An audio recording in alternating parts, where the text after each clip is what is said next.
Kita akan ngobrol dulu pertama dengan Thomas, editor sport liputan6.com untuk ngomongin PON ke-20 Papua. Selamat siang, Thomas.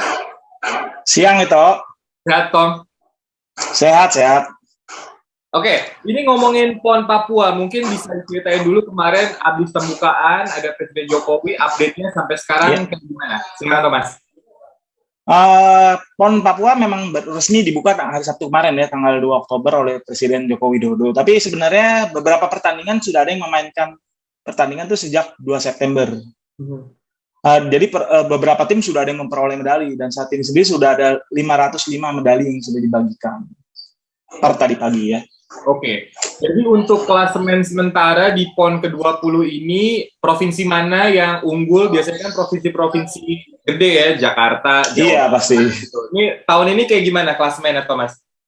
Tahun ini ya DKI Jakarta saat ini masih memimpin ya. DKI ini memang tim yang paling sering juara nih, udah 11 kali juara umum PON. Dari PON pertama tuh 48 sampai sekarang udah 11 kali.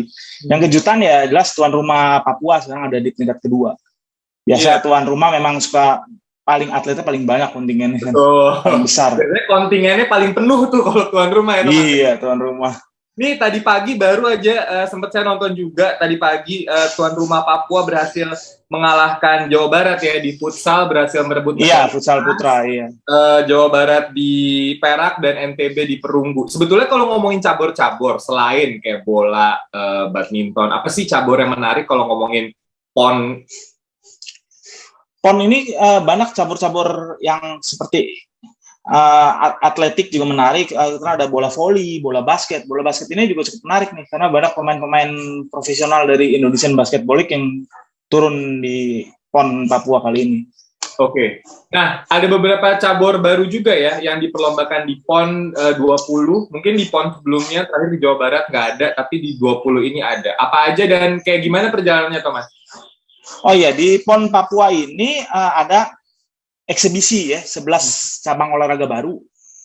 Eksibisi ini ada medali, tapi tidak dihitung di klasemen medali keseluruhan. Itu ada 11. Yang paling sorotan tentu ada e-sport ya, yang sekarang memang lagi naik daun. Kemudian ada kuras, ada sambo, ada jiu-jitsu, ada kickboxing, ada total ada 11 cabang olahraga yang bersifatnya masih eksibisi di PON Papua ini. Oke. Kemudian ada hapkido, ada kabadi, pasca lomba modern, para motoring, selancar, dan trilomba. Oke, jadi ada 11 cabang masuk eksibisi, udah mulai dicoba lah ibaratnya gitu, tapi memang ini tidak dihitung secara keseluruhan. Nah ini kan PON yang bisa saya bilang mungkin pertama kali ya, yang baru digelar di tengah pandemi.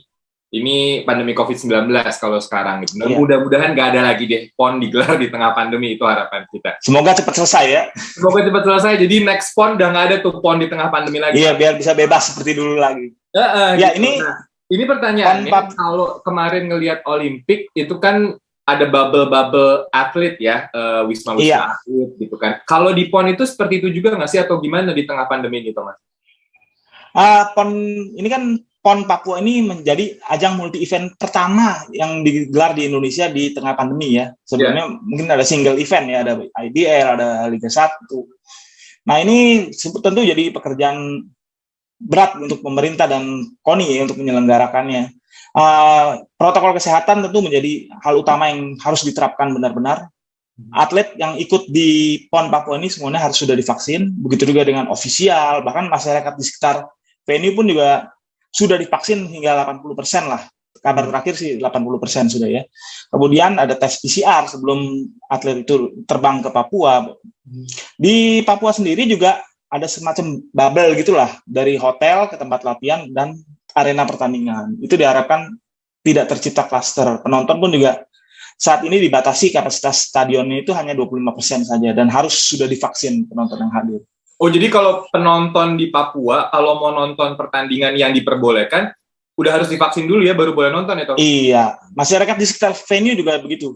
Rata-rata sudah divaksin. Pemerintah sudah meningkatkan vaksin di sekitar venue sejak beberapa bulan terakhir ini. Ini kalau ngomongin venue, yang seru mungkin juga ada beberapa venue baru yang dibangun untuk PON ke-20 dengan standar yang cukup impresif ya, cukup baik gitu, standar internasional. Iya.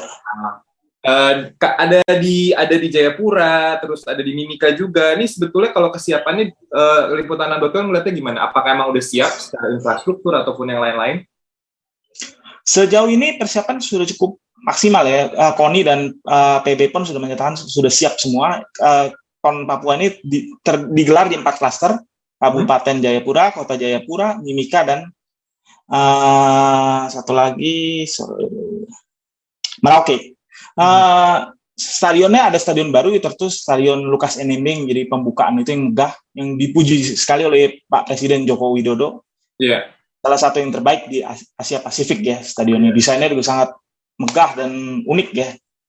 Betul. Dan besar banget ya, mungkin kalau ngelihat. Iya. Ini kayak mirip Gelora Bung Karno gitu, sebetulnya kayak gede banget kalau ngeliat kemarin gitu. Bentuknya lingkaran itu seperti kandangnya Bayern Munchen, cuman nggak ada lampu-lampunya. Oh iya bener, iya tapi ini bedanya ada ornamen Papuanya gitu ya. Iya, Bayern Munchen tuh lampu-lampu warna-warni, ini ornamen Papua ganti. Wah keren, bagus dari infrastruktur. Oke.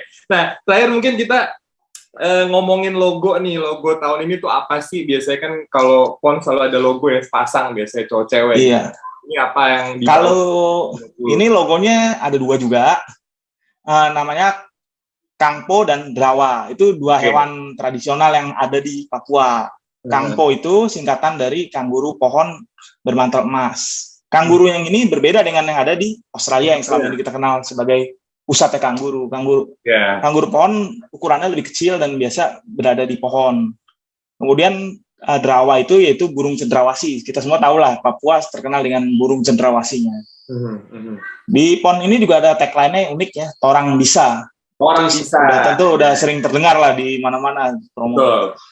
Torang Bisa itu sebenarnya harfiahnya itu kita bisa ya. Kita bisa. Dalam di bahasa Papuanya torang itu penyemangat, pemberi penyemangat, yang artinya kita orang ya. Sama aja seperti kita bisa lah kalau di bahasa Indonesia.